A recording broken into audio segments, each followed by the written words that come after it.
said after the Teddy stuff didn't work out, so you and Chauncey sort of split. So and you joined the Flex. Did you then keep an eye out to see what was up with Chauncey, or? Yeah, well, that's around the time where Chauncey was already working with Teddy on Blackstreet. And now, according to Teddy and Chauncey, they wanted me to be a part of the original Blackstreet as well.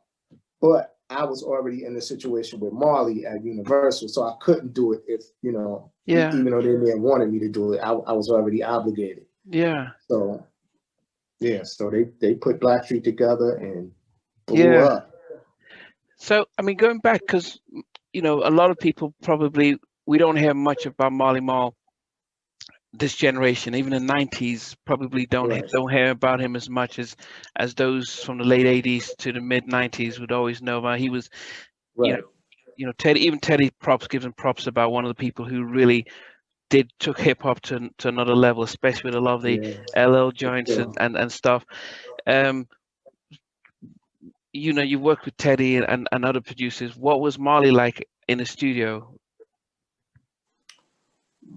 Marley is crazy too on the SP 1200. Like it's a whole nother thing. Like Marley wasn't really a musician. That's who we had Darren for, Darren Lighty. Okay. But Marley was crazy with beats, man. Like even to today, he sent me something not too long ago. That's crazy. Yeah.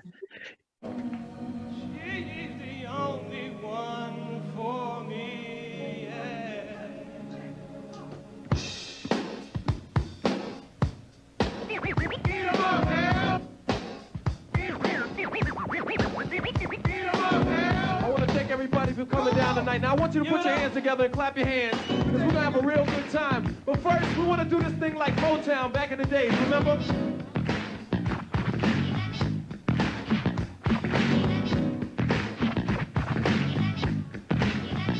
Piano. All right, now put your hands together. If you mind, just stand up if you want to. Just stand up, have a good time. Clap your hands, and everybody, we're gonna get busy, you know what I mean? This is called the Roundaway Girl, and my name is LL Cool J, and it's the Flex. That's Marley Marl. And we're gonna have a good time. Check it out. I want a girl with extensions in her hair, bamboo earrings, at least 2 pair, Fendi bag, and a bad attitude. That's all I need to get me in a good mood. She can walk with a switch and talk with street slang. I love it when a woman is scared to do a thing. Standing at the bus stop, sucking on a lollipop. When she gets bumping, it's hard to make the hottie stop. She likes to dance to the rap jam. She's sweet as brown sugar with the candy, yeah. Honey coated complexion, music cafe. Let's hear it for the girls from around the way. Sing it! I need an around the way girl. Around the way girl. That's the one for me. You know what I'm saying? That's what time it is. I need an around the way girl. Around the way girl. Just clap your hands, yeah. Check it out. Silky, milky, her smile is like sunshine. That's why I had to dedicate at least one rhyme to all the beauties in the neighborhood. Cause if I didn't tell you, then another fella would. Sweet like sugar with your gangster talk. Wanna eat you like a cookie when I see you walk. With your rayon silk, or maybe even denim. It really doesn't matter as long as you're in them. You can break hearts and manipulate minds, or surrender, act tender, gentle and kind. You always know what to say and do. Go flip when you think your man is playing you. Not cheap but petty, you're ready for loving. You're real independent, so your parents be bugging. But if you ever need a place to stay, CLL Cool J, sing it, fellas, now. I need an around the way girl. Around the way girl. That's the one. Just clap your hands, you know what I mean? We're having fun, you know what I mean? I need, you know what I'm saying, Marley? Let's get busy. Now this time, I want to take the drums out and do it a little different. Check it out.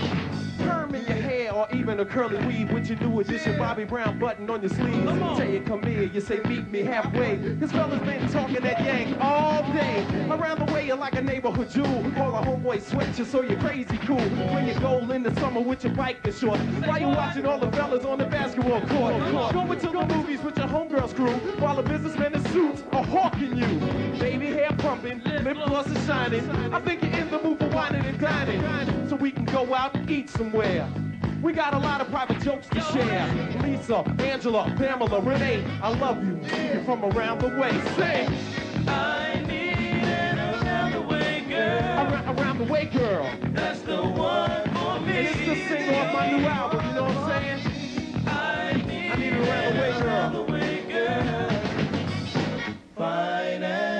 working with LL back in those days, I mean, he'd already done I'm Bad, and he's, I Need Love, and he was, really one of the, as a, not just as a hip hop artist, but he was as a symbol. He was, he was up there. Yes, sir. Behind the scenes, when the camera's off, working. Oh, he's a funny dude. He's a funny guy. Yeah, we had a good time recording all that stuff with L. Yeah. He's a funny guy. Smart too. Intelligent man. Oh, business wise and everything, and yeah, I mean, yeah, he's smart. He's a smart dude. What did you learn when you were part of the Flex before you guys, as business about the industry? Because one of the sad things that has come across with a lot of the interviews I've had is everyone saying about going in and losing publishing, losing all this in management fees because they just didn't know. What did you learn from your? Let me back up a little. This is what happened with Flex and the deal. It was a publishing issue. Like, so we were doing the writing and most of the producing, but entwined in the deal was a situation where they wanted the publishing, and that's where it fell apart. Like we just couldn't do that, and that's how it fell apart. Did you know? I mean, I guess it's the people. What we're learning as fans is that it is a music business, yes. And the music industry is the entertainment, the singing, but it's the business back end where you know how much money you get per record sales, your points, your advances, right. The publishing. Now, I do wonder if I, was 12 years old and somebody gives me $1 billion and says, "Here's your money," I wouldn't know how to spend it. And I do wonder, when you get into the industry, no one goes into school to say this is what the publishing, this is ownership and stuff like right. Catalogs and stuff. When did you learn about, okay, we need to be careful about what we own and our publishing and all that stuff? How did you learn it? Yeah, I mean, again, I would say during that situation, because Marley was more like a brother to us. Like, if Marley had to go out of town to let's say he went to Miami to work, he would have me come and house sit for him. You know wow. what I mean? Like, I would stay at his crib and watch the house while he was gone. Yeah. So when it came to like I said, we were cool. Like, we hung together, you know what I'm saying? We always in the city working. Mm. And when it came to doing that business, at that time, it was like, we get the contract and we like, nah, this, because he had a manager at the time as well. So, we looking at the manager like, yo, like, what are you trying to do? Like, and so we go to Marley. We like, yo, man, this she got this in this agreement. Like, this is whack. And he was like, nah, yeah, I'm gonna talk to her about that. I shouldn't be in there.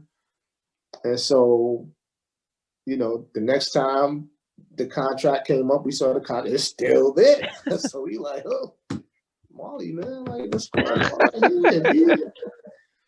And he's like, basically, it came to a point where he's like, well, this is how the business is. You know what I'm saying? This is what it has to be. And that it didn't work. It didn't work for us. So that was pretty much the end of that. Now, but like you said, that's how the business is. See, me, if I go, I'm going through some things. So if there's somebody coming up, if I'm bringing somebody up, right? Yeah. I'm the type of person, I'm gonna make sure that they don't have, if it's at all possible, if I'm in a position to make it better for that person than it was for me, that's what I'm gonna do. Not everybody thinks that way. A lot of people think like, well, it took me this long. It's got, that's how it is. It's gonna take you this. It's gonna take you that long. Yeah, and that's not cool, man. I interviewed Tabitha Duncan from Cut Close, and she explained the same thing. They record deal and publishing deal, taking half of their publishing, and it was that sense of, well, somebody messed us over, so we're gonna almost get it back from you, and then once we've gotten our stuff from you, then you gotta have to mess up the next person, almost like that sort of vicious cycle. And that's what it is. I just don't understand it. Like, somebody took all your money, and so you're gonna turn around and take all my, you remember how that felt, right? But you're gonna do it anyway. You're gonna do it to me because it was done to you, and that's how you justify it. No, that's terrible. But then, as I said, contracts can be big and they can be very small print. Did you go as a group to a lawyer to say, look, read through this, tell us what we need to do, or did you guys go? No. We got attorneys. Attorneys, and they pointed out that look at what they're saying and stuff like that. Right, pretty much. Like, now, hey, right here. You don't want to do that. No, you don't want to do that. Now the thing is, then there is, and I've heard other people who say, even though this is the case, we don't want to miss opportunity. Yeah. What made you guys feel as if, even if this is our opportunity at this point, we're going to take that brave decision to say, stand up and protect our own?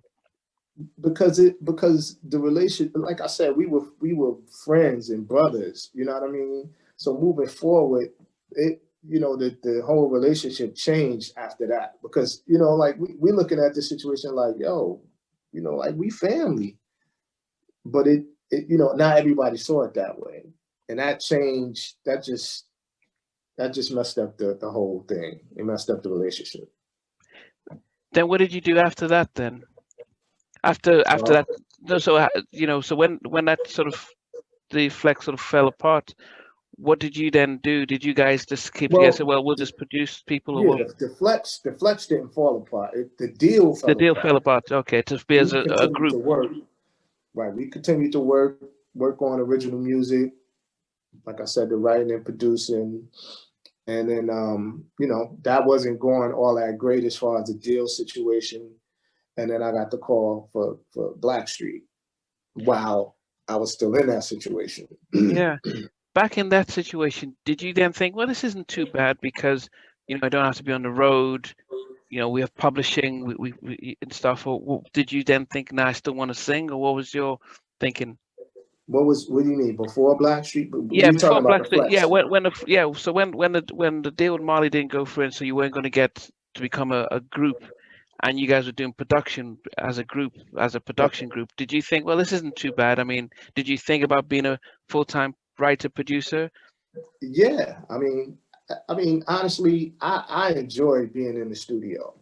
Like, I would prefer that than being on the stage. Like I enjoy singing, but I'm not like really the entertainer kind of, what I mean? The flash, that ain't me at all. Okay. So yeah, that was cool. We signed a publishing deal sometime during that time. So yeah, we focused on writing and trying to get songs placed at that time. And so you guys, you signed a good publishing deal, I guess. Is it the three of you together, or is it individual? It was the three of us together. Okay. We signed it together until. Oh, well, I'll let you lead the conversation. No, go ahead. Don't until. Well, I was gonna say until I did the Blackstreet thing, and then we separated the publishing. Okay. At that point. Okay. So you guys, when you got the call from Blackstreet, did you say, guys, I've got this call to join Blackstreet, and they're like, no, come on, stay, or did they say, yeah, go, we'll bless you? What was it? Well, yeah, they said to go. They said to go, and I wanted to go, and they gave me their blessings, but they weren't happy about that. Oh. Nah, they wasn't happy. But like my whole thing was, I'm saying, listen, this is an opportunity. It's an opportunity for me, but it could also be an opportunity for us. You know what I mean? Like, let me go and get in, and then when the time is right, I could bring y'all in, because Teddy was Teddy Riley, you know what I'm saying? And Darren was he's a dope producer, he's a dope musician. Yeah. So I was like, look, man, like, I could do this Blackstreet thing, and then I could, we could do the production thing. I could bring y'all in, it could be good. And so that's, they were cool with it, but they wasn't really cool with it. Okay. So, but then, and they fell apart because did Darren then go join Eddie F? Well, Dan was working with Eddie and KG. I think he's working. Yeah, he started with Eddie, and then I think he went to KG, and then back to Eddie. Like, but you know, Dan was freelancing. He wasn't really. He wasn't part of it. Right. He was. I mean, yeah, he wasn't really like a partner. Let me not say that because I'm not sure. Yeah. Okay. But okay. He worked mostly with Eddie and KG. Okay. Yeah, okay. Okay. Okay. And so, if for people who don't know, KG was part of Naughty by Nature, and he came out with Next, Jaheim, and Janae. Brown, Janae. Okay. Who else was it? Yeah, I think that's pretty much it. Hey everyone, I want to thank you for being part of Halftime Chats. This new update is really about our membership, and I'm really excited to be able to fully launch the membership page. There will be things like full interviews from day one. As soon as the interview drops, you get access to it without any ads on it. There'll be some exclusive member-only videos that will just be some behind-the-scenes stuff and some other things that we will never be broadcast.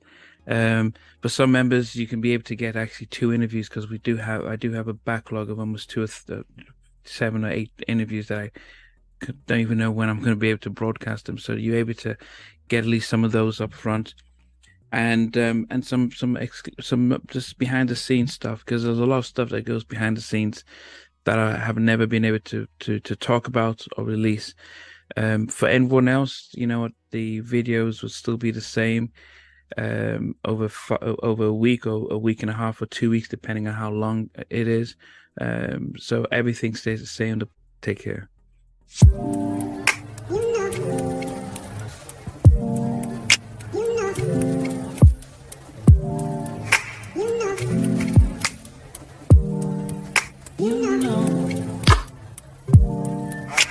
I begin to